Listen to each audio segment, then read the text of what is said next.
we didn't really get into how you got into video. I know, You know right? what I'm saying? Because we started talking about some other stuff. But I do want to talk about that, man, because I feel like you're so like a Will Thomas video. And like I said in the beginning, I feel like you are our Hype Williams, man. Your excellence of videos and everything. You've seen people come and go in this, but I think your staying power has been so strong over the years, man. I mean, I can't remember what videos looked like prior to you. I mean, I'm sure people made videos and different things of that nature, but yeah, you brought excellence in the standard to videos where people are now like, I gotta get me a Will Thomas video. You know what I mean? Okay, so going back to the Show Baraka word record. So this is how it started. You know what I mean? Yeah. As you can tell, I remember a lot of stuff, so I'm able to weave through. Yeah. I don't forget a lot of the things. So going back to Show Baraka word, I didn't like it. I wanted to be a Jay-Z and flow. So I was starting to get frustrated because I felt like when I made these beats, I had particular song style in mind. Gotcha. And the artist wouldn't do things that I would like. As a combination of, if I was in the studio, then you know what I mean, I can tell them. And then other combinations, some of them, this is not Show Baraka, but some of the artists are just hard-headed. You know what I mean? Or they just they didn't want to listen. They didn't want to listen, right? Yeah. So out of that frustration, I never forget talking to God. I just get tired of making beats. I want to start doing something else. So then God reminded me when I was a kid, my mom and my dad did plays a lot at churches and at public schools. And I remember acting in it. And I remember falling in love with it. Wow. That part of entertainment. But I remember as I got older, I got out of it because I just realized because I'm Black, I'm limited. And then I didn't have the money to buy gear, you know, to be able to shoot. Yeah. So around that time period, one of my co-producers named John P. he used to film a lot of really bad home movies, we'll say. But it was crazy. He was shooting them. And he had a little Sony Handycam. So I never forget doing that prayer. God didn't say anything at the time, actually. I remember going to his house. We were just playing Xbox 360 or something like that. And I never forget seeing the Handycam. I said, let me borrow the Handycam, you know, and I started shooting with it. You know what I mean? And I fell in love with filmmaking. And I was like, you know, Lord, this is what I want to do. So I'm going to stop. I'm going to quit cold turkey. I'm going to go right into I didn't have no camera, nothing. I'm going to stop cold turkey. So I'm making that decision to stop cold turkey. So I made the decision on a Friday. I'm going to go right into doing filmmaking. And I mean, also cold turkey stopping that. I mean, I was still going to wrap up work that I had. Yeah. I was going to start, separating myself from it and going to filmmaking in Jacksonville with no camera. So I did that. I made the decision on Friday to do it. So here goes mine. And then I get an email from Reach Records, the A&R they had at the time. I can't remember his name. He used to be a rapper before he started working as an A&R.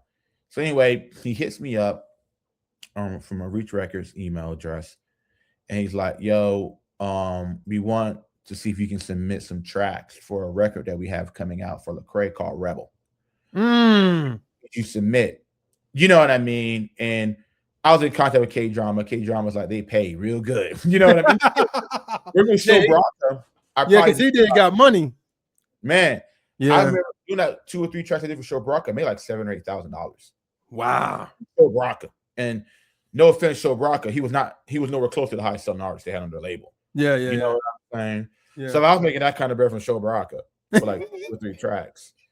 You best believe. So I knew everything K-Drama was telling me was the truth. So I knew if I landed one beat on a Lecrae's record, I was going to be good. Yeah. Never forget, man. I'm excited. I'm about to, you know what I mean? Yeah. Do it. And I remember God reminded me, he goes, "What did you just say 3 days ago? But Lord, let this be the last one." You know what I mean? Yeah. Step into doing filmmaking. Looking back, if I would have got placements on Lecrae's album, I probably will still be producing now. Oh, wow. In the regards. Well, I probably wouldn't be producing now because the landscape didn't change so much. Yeah. But it may have led me down a path that would not have been the best path for me. Because when I started doing video, it was at the right time. Yeah. You know? So I never forget, emailed him back, said, brother, I no longer am producing no more. I'm retiring from it. I wanted to cry, man. I finally, you know what I mean? Lecrae. You was like, I'm about to get with the big dog. Yeah, man. I mean, I knew Portland Show Bronco was going to open opportunity, with, Thi'sl as well. Because I did some beef for Thi'sl. He didn't like him, which is cool. You know what I mean? But Lecrae was way better opportunity. But I never forget. Said finally Lecrae realized that I was a great producer. He's gonna stop hating on me. Finally, you know what I'm saying? He's gonna stop hating. So that's my Lecrae hate story. Right? I knew he heard all the beats I did. Like, I know he just had nothing better to do than just to listen to my and go to my MySpace page. You know what I mean? And just hate. You know what I mean? So I turned it down. And that was probably the best decision that I could have made at the time. Or period. Yeah. You know what I mean? And then to make a long story short, didn't have a camera. I prayed. God told me to invite all my friends to my house from church. I told them all what God was telling me to start doing filmmaking. A lot of the responses were, you ain't never shoot a thing in your life, and now you're gonna become a filmmaker. This is absolutely insane. Especially if they all knew about the Lecrae situation. So you're going to turn down working with Lecrae. We're guaranteed money. You have a track record of success in production. Got nominated for a Grammy, and you're going to go and start doing film. And you ain't never shot a thing in your life. I was like, yep, that's what God told me. Had a meeting. One of the friends there saw what I was believing God for, saw the camera. He went out and brought it for me. Wow. It was a Canon 5D Mark II, $3,500 camera. He went out and brought it. Wow. Gave it to me and sat there and said, when you were talking, God spoke to me. Wow. I didn't even know bro had that kind of bread. You know what I mean? Because he was a white scene in the white Mexican. He was a Mexican. Whenever races happen,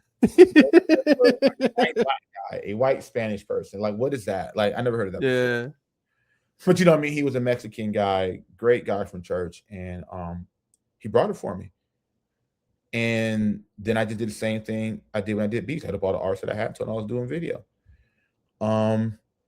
We grinded a lot, and grinded meaning I took the camera out, started shooting with it, because we had another camera we were using prior, but it just wasn't there. You know what I mean? Yeah. And nothing all I did was just shoot a lot of trees and stuff in my backyard. Like I just had nothing to shoot or didn't know what to do.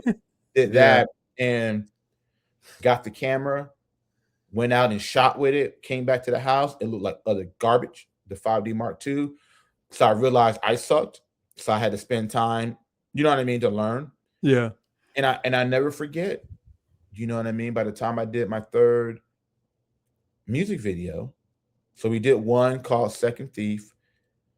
Second Thief on Such a Waste was the first one we did. It was a metal gospel metal video. Yeah. Then I did a video for an artist named Thi'sl called That Girl. Okay. Then Thi'sl came back around. Now this is a whole long story. I'm not gonna go into detail, but this is a long story. But I'll just go to hit the highlights. Then Thi'sl came back around, and we did a video called Best Friend. And that video got put on 106 in Park. Yeah. I remember Thi'sl. Yeah, of course. 106 in Park. Yeah. And Thi'sl happened to be watching 106 in Park. And we also did, we did, before we did That Girl, so it was our fourth video, let me clarify. We did Brinson, Don't Rap No More. Then we did T1's That Girl. So Brinson his video was bubbling on thesouth.com for people who remember that great website. Yeah, man. We got our start on that bad boy too. Yeah. That was back in the day. I'm gonna take a little detour. That was back in the day when Rapzilla was just a bunch of a-holes. I love Philip. I'll never speak bad on Philip. You know what I mean? But I remember there were a-holes and they had this little, we want to do quality stuff. You know what I mean? And the quality stuff, you're going to post Reach Record stuff, basically. Yeah. And then KJ52. Yeah. insert, you know what I mean, other rappers Yeah. that were signed to a little bit of a label that Yeah. had, right? So basically, black guy, poor black person, poor Spanish guy, poor white guy, you can't be on this platform because you're not good enough. Yeah. But majority of other people, majority of people who are running things now was on Yeah. the South.com. Yeah. Okay. Let's Yeah. be transparent. Yeah. They're on the South.com. Yeah. So, and I never forget going to South.com and seeing Don't Rap No More on the front page. That was screenshots of it. I posted a mug up on MySpace or Facebook, whatever was popping. Yeah. That's one of my proudest moments. And then when we did T1's, you know what I mean, 106 in Park, best friend run, Thi'sl was watching.